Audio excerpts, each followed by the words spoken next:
بسم اللہ الرحمن الرحیم۔ اللہ تبارک و تعالیٰ کے نام سے شروع جو بہت بڑا مہربان نہایت رحم کرنے والا ہے۔ اللہم صلی علی محمد وعلی آل محمد وبارک وسلم۔ لاکھوں کروڑوں درود و سلام حضور صلی اللہ علیہ وآلہ وسلم پر اور اس کے آل پر۔ محترم ناظرین السلام علیکم۔ ہم امید کرتے ہیں کہ آپ خیریت سے ہوں گے اور خوش ہوں گے۔ محترم ناظرین، آج کی اس ویڈیو میں ہم آپ کو حضرت سلیمان علیہ السلام اور ایک چونٹی کا واقعہ سنائیں گے۔ محترم ناظرین، اس واقعہ کو پورا سمجھنے کے لیے آپ سے ہماری یہ گزارش ہے کہ آپ ہماری اس ویڈیو کو اینڈ تک لازمی دیکھیں اور ہمارے یوٹیوب چینل کو سبسکرائب کریں۔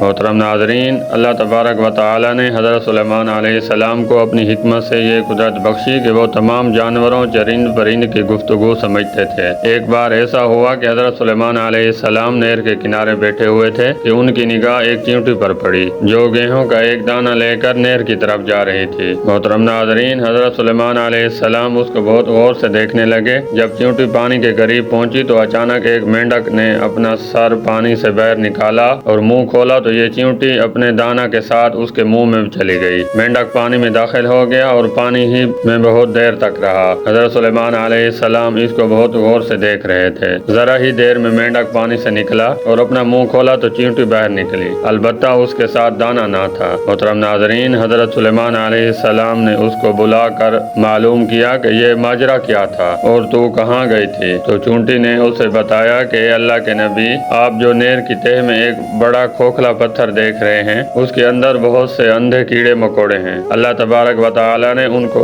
وہاں پر پیدا کیا ہے، وہ وہاں سے روزی تلاش کرنے کے لیے نہیں نکل سکتے، تو اللہ تبارک و تعالیٰ نے مجھے ان کی روزی کا وکیل بنایا ہے۔ میں ان کی روزی کو اٹھا کر لے جاتی ہوں اور اللہ تبارک و تعالیٰ نے اس مینڈک کو میرے لیے مسخر کیا ہے تاکہ وہ مجھے لے کر جائے۔ اس کے منہ میں ہونے کی وجہ سے مجھے پانی نقصان نہیں پہنچاتا۔ مینڈک اپنا منہ بند پتھر کے سوراخ کے سامنے کھول دیتا ہے تو میں اس میں داخل ہو جاتی ہوں۔ جب میں اس کی روزی اس تک پہنچا کر پتھر کے سوراخ سے اس کے منہ تک آتی ہوں تو مینڈک مجھے منہ سے باہر نکال دیتا ہے۔ تو حضرت سلیمان علیہ السلام نے کہا، کیا تو نے ان کیڑوں کی کسی تسبیح کو بھی سنا ہے؟ چیونٹی نے جواب دیا، جی ہاں، وہ سب کہتے ہیں کہ تمام تعریفات اس ذات کے لیے ہیں جو مجھے اس گہرے پانی کے اندر بھی نہیں بھولتا اور ہمیں رزق دیتا ہے۔ محترم ناظرین، ہمیں ہر وقت اللہ تعالیٰ کا شکر ادا کرنا چاہیے تاکہ اللہ تعالیٰ ہمیں بھی رزق حلال کمانے کی توفیق عطا فرمائے۔ آمین ثم آمین۔ ہم امید کرتے ہیں کہ ہماری آج کی یہ ویڈیو آپ کو پسند آئی ہوگی۔ اگر ہماری آج کی یہ ویڈیو آپ کو پسند آئی ہے تو ہمارے یوٹیوب چینل کو سبسکرائب کریں،